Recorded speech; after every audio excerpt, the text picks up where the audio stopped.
মাত্র বৃদ্ধা আঙ্গুলে বর দিয়ে হাঁটার কারণে অর্ধেক যাওয়ার পরে রাসূল আকরাম সাল্লাল্লাহু আলাইহি ওয়াসাল্লামের পাটা ফুলে গেল। বেতায়ে পা ফুলে যাওয়ার কারণে আর হাঁটতে পারে না।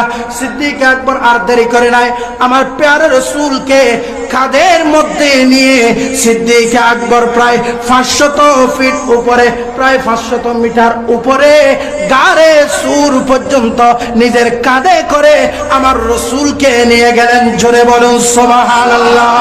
সেজন্য বলি, ভালো যদি বাসতে হয় নবীকে বাসন, ভালো যদি বাসতে হয় নবীকে বাসন, নবী তরানে वाला নবী,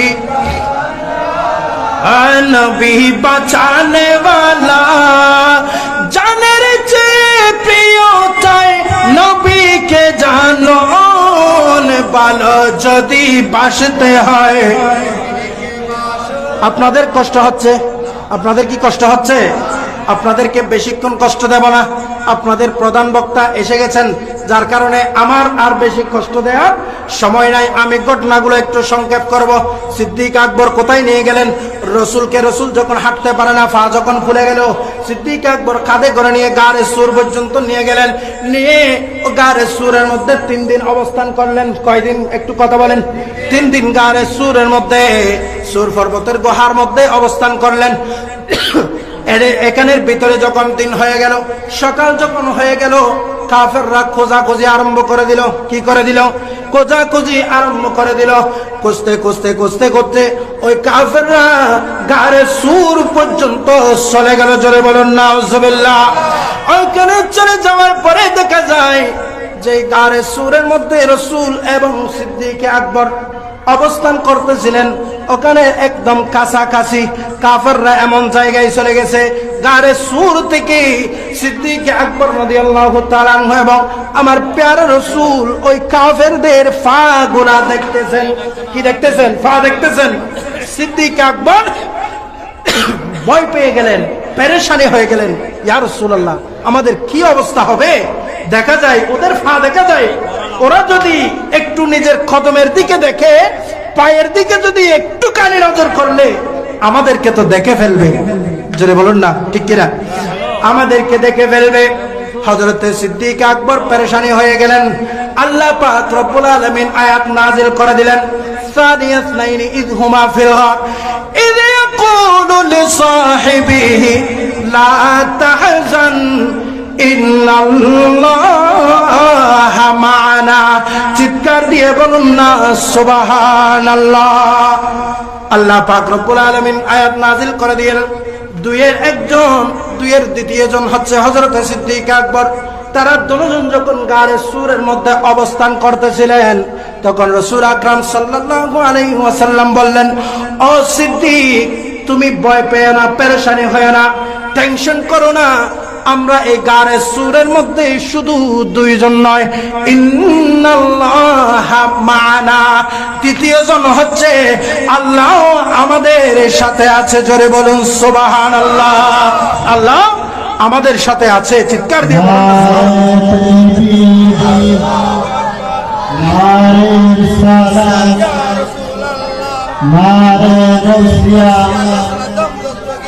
প্রধান বক্তা নাগর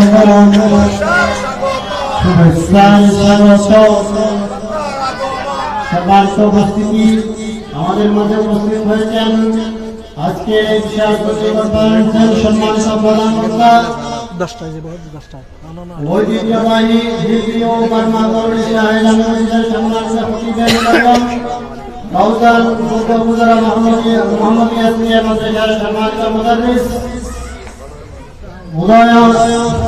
উদয়মান বক্তা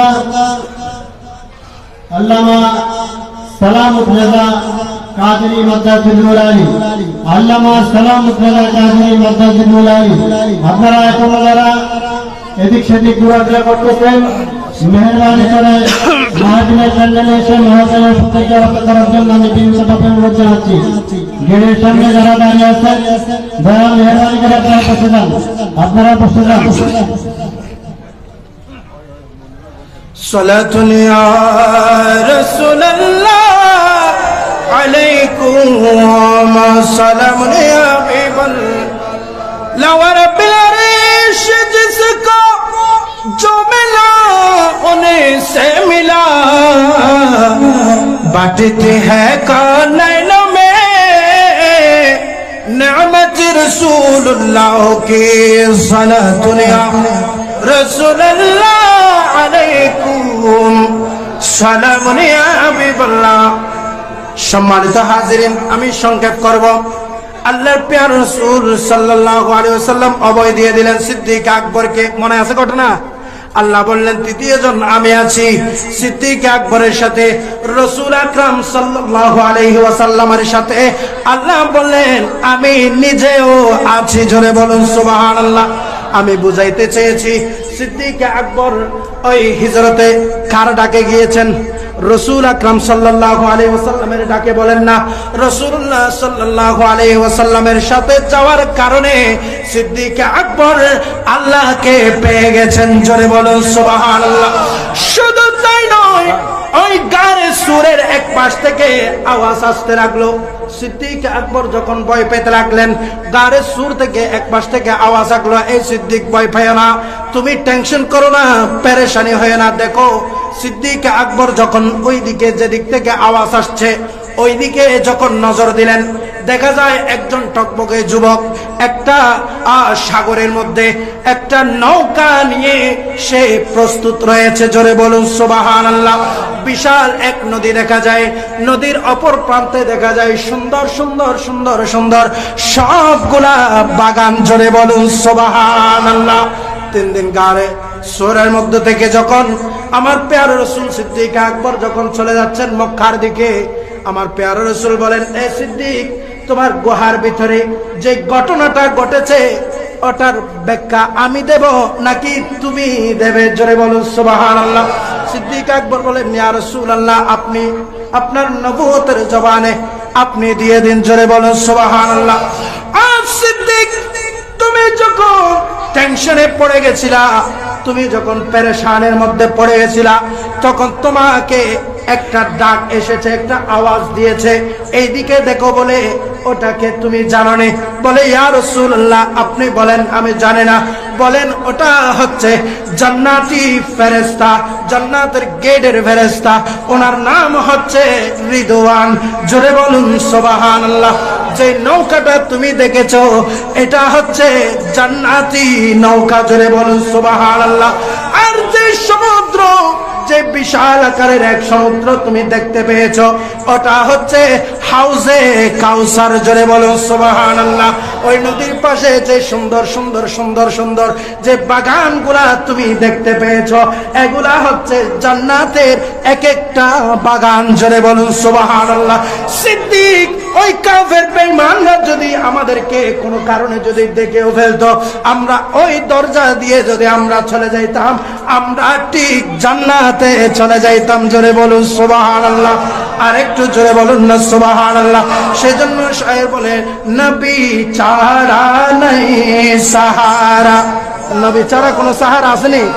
একটু কথা বলেন, সাহারা আছে? না থাকলে একটু মোহাব্বত নিয়ে বলেন, নবী ছাড়া নাই সাহারা, জানো দুনিয়া ওয়ালা, নবী মোদের নয়ন মনে, নবী গলা মালা, নবী ছাড়া নাই সাহারা, জানো দুনিয়া ওয়ালা, নবী মোদের নয়ন মনে, নবী গলার মালা, নবী ছাড়া নাই সাহারা।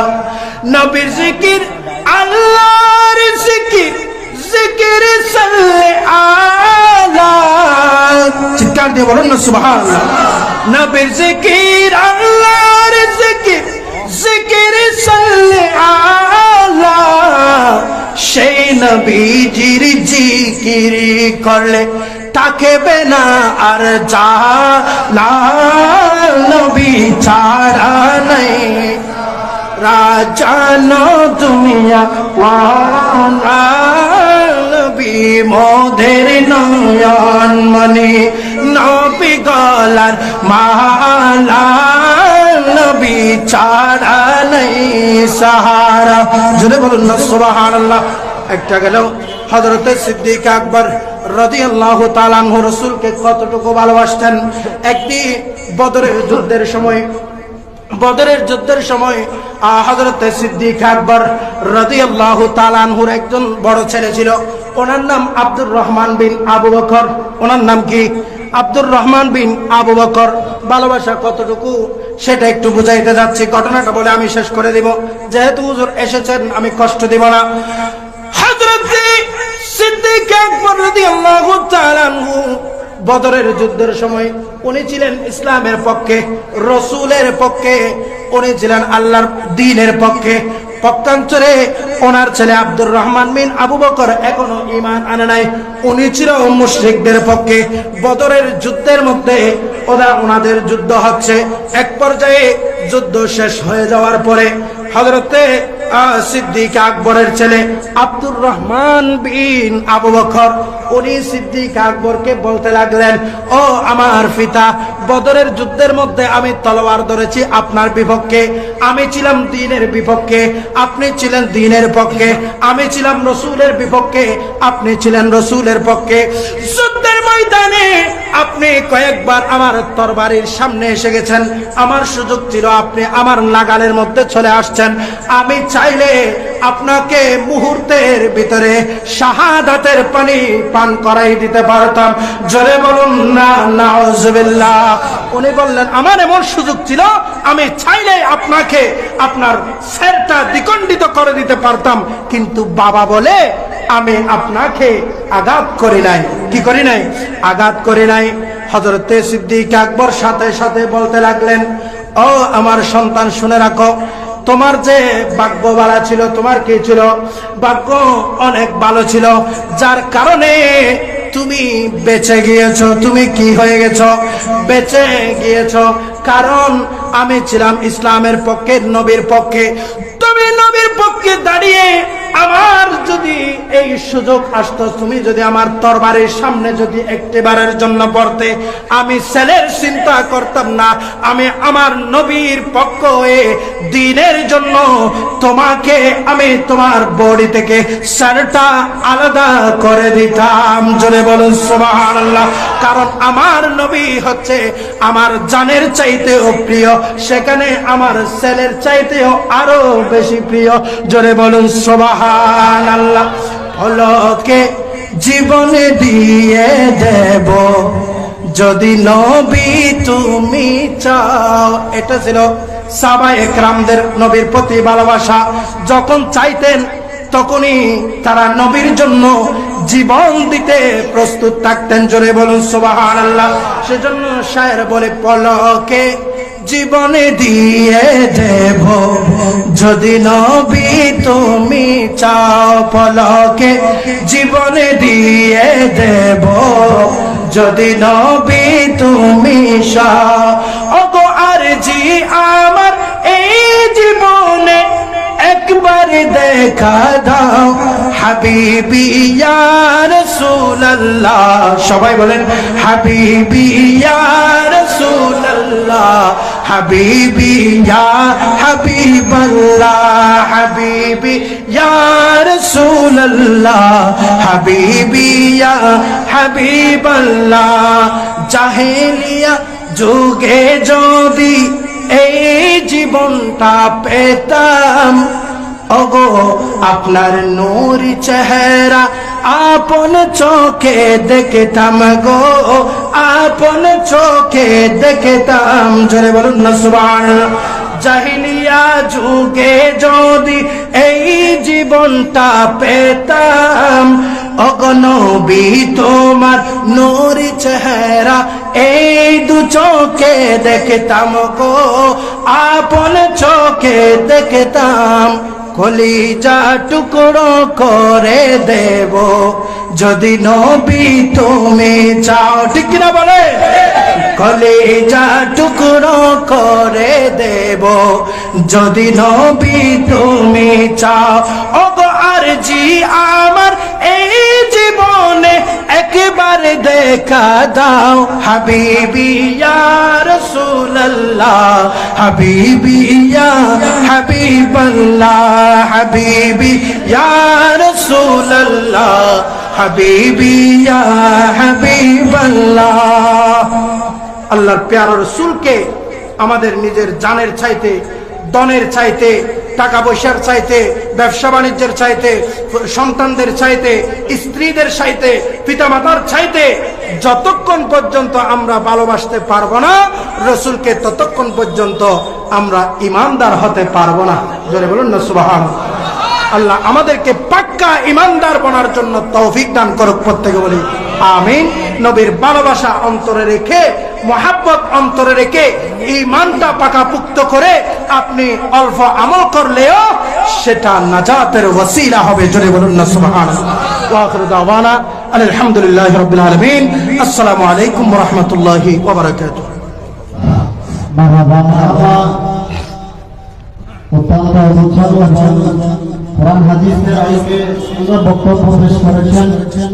আজকের এই মাহফিলের সম্মানিত বিশেষ বক্তা বারাসতের জামে মসজিদের সম্মানিত খতিবে মুকাররম তরুণ মুসলমান বক্তা হাফেজ মাওলানা মোহাম্মদ আব্দুল হামিদ কাদেরী সাহেব মাদ্রাসা আলী, আমি হুজুরকে পরিষদের পক্ষ থেকে মোবারকবাদ এবং ধন্যবাদ জানাচ্ছি। আমি মঞ্চে আসন গ্রহণ করার জন্য অনুরোধ জানাচ্ছি বিশিষ্ট সমাজসেবক সবচেয়ে মুরব্বী জনাব আব্দুল শুকুরকে আমি মঞ্চে আসন গ্রহণ করার জন্য অনুরোধ জানাচ্ছি। মঞ্চে আসন গ্রহণ করার জন্য অনুরোধ জানাচ্ছি বিশিষ্ট সমাজসেবক বীর মুক্তিযোদ্ধা বড় ভাই আব্দুল মাহমুদকে আমি মঞ্চে আসন গ্রহণ করার জন্য অনুরোধ জানাচ্ছি। আমি মঞ্চে আসন গ্রহণ করার জন্য অনুরোধ জানাচ্ছি বারাসত জামে মসজিদের সাবেক সাধারণ সম্পাদক বিশিষ্ট সমাজসেবক বড় ভাই জালাল আহমদকে আমি মঞ্চে আসন গ্রহণ করার জন্য অনুরোধ জানাচ্ছি। এ পর্যায়ে আপনাদের মাঝে বক্তব্য পেশ করবেন আজকের এই মাহফিলের সম্মানিত উদ্বোধক, অত্র এলাকার কৃতি সন্তান, অত্র এলাকার গর্বিত সন্তান, আমাদের এই অহংকার বিশিষ্ট রাজনীতিবিদ আলহাজ ইলিয়াস খান সাহেব, আলহাজ ইলিয়াস খান সাহেব।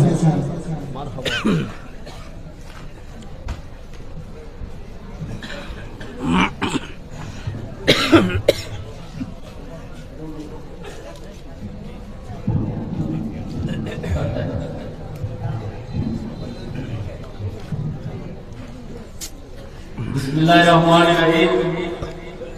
বারাসত সুন্নি যুব উন্নয়ন পরিষদের উদ্যোগে পবিত্র ঈদে মিলাদুন নবী সদায়ে কারবালা এবং উস্তাদুল উলামা